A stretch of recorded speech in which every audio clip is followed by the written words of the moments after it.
বন্ধুরা কেমন আছো? সব ভালো আছো? আমার ভাই সাথী যারা ভিডিওটা দেখছো, এখন সৌদি মক্কা হারাম শরীফের ভিতরে প্রচণ্ড রোদ দেখা পাচ্ছ। রোদের তীব্রতা খুব, গরমও খুব বেশি।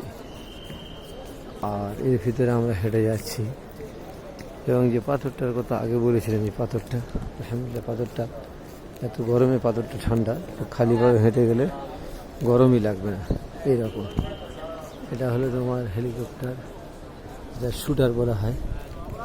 এই শুটার দেখা পাচ্ছ, শুটার দিয়ে লোক ওখান থেকে যারা হাজিরা থাকবে এই ওপরে ফ্লোর দিয়ে হেঁটে ডাইরেক্ট শুটার দিয়ে চলে যাবে একদম কাভার বিল্ডিংয়ের কাছে।